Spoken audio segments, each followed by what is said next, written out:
LVMH is the largest luxury brand in the world, with a market cap of $334 billion. It is the largest French company. It employs over 150,000 people and it has annual revenue of 64.215 billion euro. It is the company whose products are never on sale. The cheapest bag of Louis Vuitton cost at least $1,100, and its most expensive bag, Urban Satchel, was sold for $150,000. Interestingly, the bag was made from garbage. The LVMH has many subsidiaries. Among some of them are Christian Dior, Fendi, Sephora, Bulgari, Tiffany & Company, Givenchy, Tag Heuer, Celine, Stella McCartney, Marc Jacobs, Princess Yachts, Kenzo, Loro Piana, Loewe, and many more.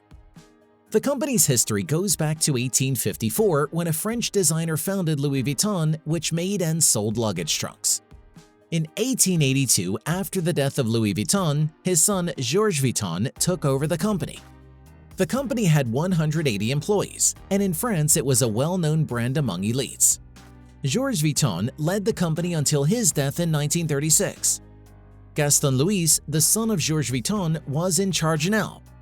Unlike his father and grandfather, he introduced new products like leather bags and other leather products. Unfortunately, due to the Wall Street crash of 1929, he was not able to achieve significant success. In 1970, Gaston Louis died, and empire of Louis Vuitton went to his son Henry Louis, who was the first one to expand the brand to Japan. In 1975, he and his brother-in-law were in charge of the company affairs, and in 1977, he announced retirement. In 1977, Henry Racamier, who was husband of Gaston Louis' daughter Odile Vuitton, took control. At the time, the company was struggling. It had only 70 employees and it had only 2 stores left. He knew if the company was to survive, it should focus on retail, so he started to open more stores and focused on the retail market.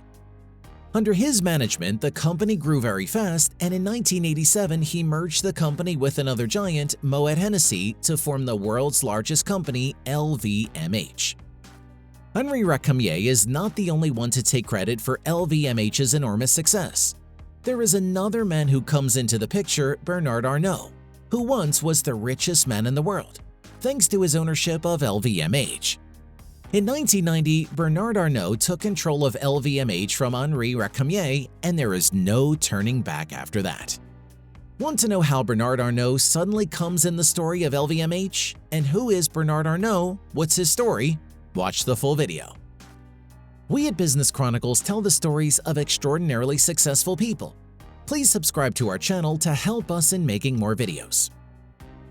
Bernard Arnault was born on March 5, 1949. He was the son of a prominent manufacturer and civil engineer, Jean-Léon Arnault. Young Arnault grew up in the industrial town of Roubaix, France. His mother, Marie-Joseph Savinel, arranged classical piano lessons for him while he was young. She had an obsession with the fashion brand Christian Dior, entrenching in Arnault an early appreciation for the power of a brand. As a young boy, Arnault enjoyed having fun and was always looking for ways to do it. He also displayed a deep sense of commitment to family. For example, in 1959, when his grandfather died, Arnault noticed his grandmother was sad and went to live with her. Her house was not far from theirs. Arnault went to school at Lycée Maxence Vandermeersch in Roubaix. He then transferred to Lycée Ferdherbe in Lille.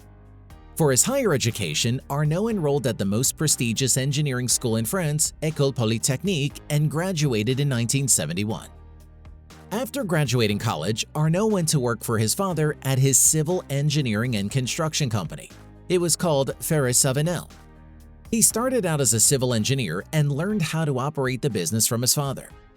He earned successive promotions, and by 1974, his father trusted him enough to provide leadership over the company. Arnault was age 25 at the time, and the company had 1,000 people. Arnault started making changes in the company and even convinced his father to move away from the core construction and manufacturing businesses into real estate. He saw an opportunity in the highly profitable timeshare property segment and moved into it. He succeeded his father as chairman and CEO of the firm in 1978, and later went on to invest in real estate properties outside of France, specifically in the United States. In doing so, he crafted a reputation for himself as a businessman who is not constrained by traditional ways of doing things.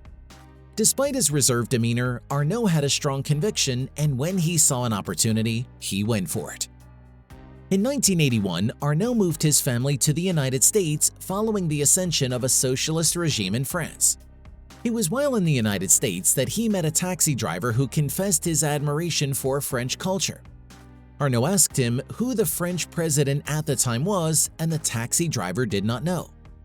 Interestingly though, the taxi driver said that he knew the name Christian Dior. This encounter further deepened Arnault's reverence for strong brands, and he set out to build one. In 1984, Arnault returned to France. At the time, the French government was searching for an entity to take control of the struggling Boussac Sans Frères, a holding company with textile and retail operations. The company had many unprofitable operations, but two core assets: fashion house Christian Dior and department store Bon Marché. Arnault saw value in the Christian Dior brand. Even though it was mismanaged, it was still much bigger than Arnault's family business. With $15 million of his family's money, Arnault raised an extra $65 million from investment firm Lazard Frères. He then formed a holding company called Agache Financière to bid for Boussac. He won the bidding and acquired the company. After the acquisition, Arnault began restructuring the company, selling off the unprofitable segments of the business and letting go of workers. After the restructuring, he was left with Christian Dior and Bon Marché. He breathed new life into the fashion house, bringing in new fashion designers and urging them to design quality products. Where possible, he cut costs to ensure profitability. His efforts bore fruit.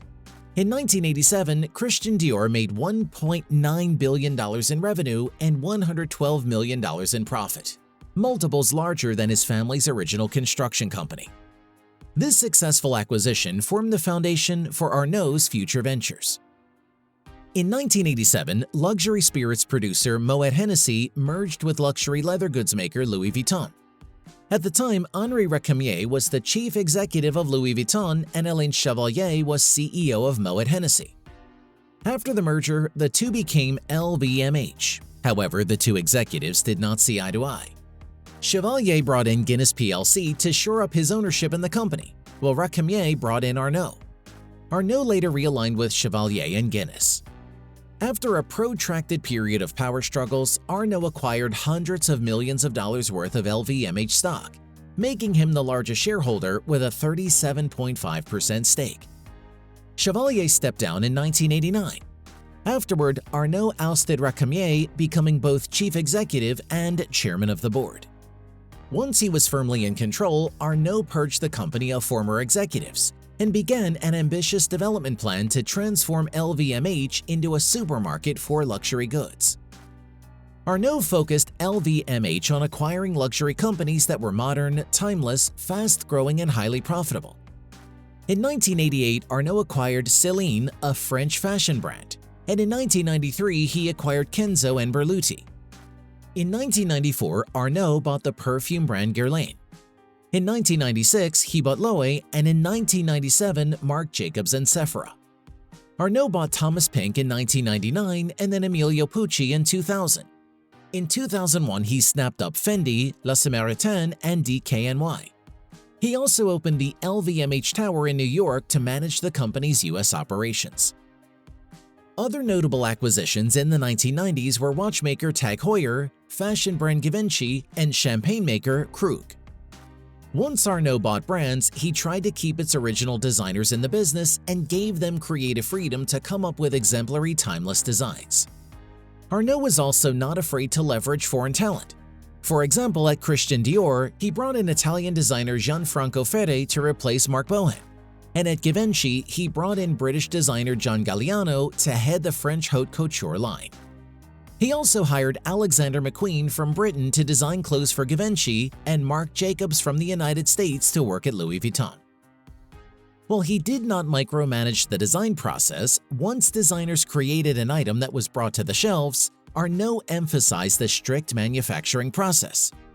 LVMH followed a meticulously planned production process, relying on the craftsmanship of its experienced workers and modern technology to make the process as seamless as possible.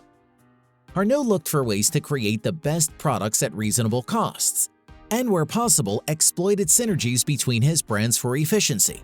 For example, Kenzo would manufacture clothing lines for Christian Lacroix, and Givenchy would make perfumes for Kenzo. Arnault also spent lavishly on advertising and insisted on keeping his brands as individual entities with their own history and heritage.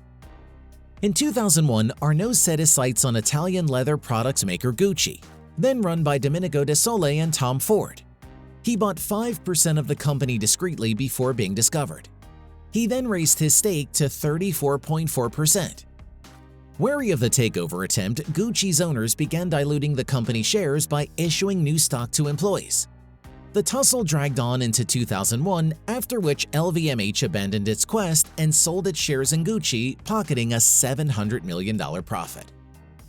In 2011, Arnault successfully acquired Bulgari. In 2013, he bought Loro Piana.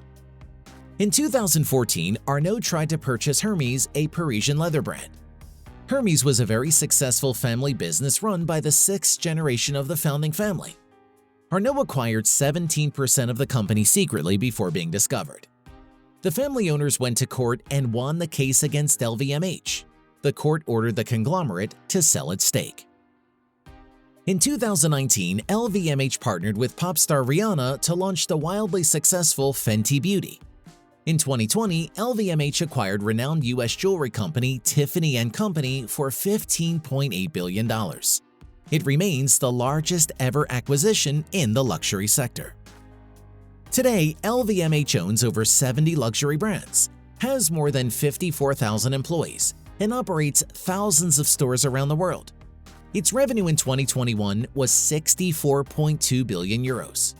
A centibillionaire, Arnault is ranked by Forbes as the third richest man in the world as of August 26, 2022, with a net worth of $161 billion. He has twice been the world's richest man, but for short periods. Arnault bought financial newspaper La Tribune in 1993 for 150 million euros and sold it in 2007. He then bought another newspaper, Les Echos, in 2007 for 240 million euros. In 2008, he bought the yacht business Princess Yachts for 253 million euros. He also has a stake in France's largest retailer, Carrefour. Arnault is a prolific art collector. His collection includes works by Picasso, Henry Moore, Andy Warhol, and Yves Klein.